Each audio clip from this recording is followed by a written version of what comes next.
In 1913, the Federal Reserve came into existence. It was the third bank of the United States, and there was a lot of controversy around it. But basically, we have it.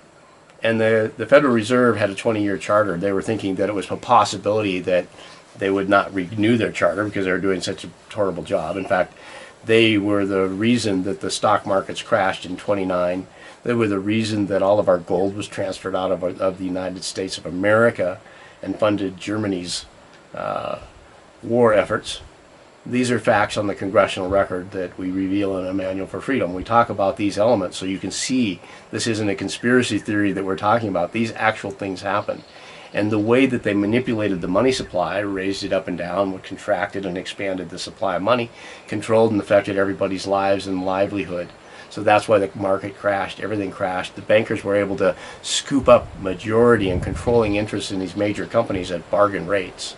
And so this was the beginning of the asset sweeps. There was a big sweep of assets during that time of stealing people's equities.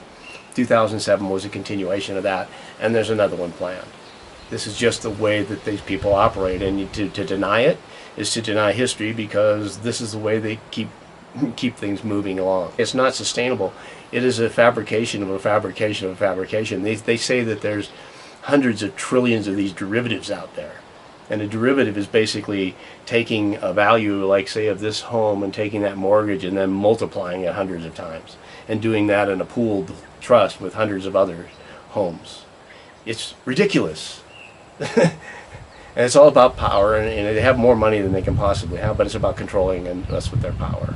I do not consent. I want these are criminal organizations that are ruining our country. I do not consent to their existence. I do not consent to have them, whether it's JP Morgan Chase or Bank of America.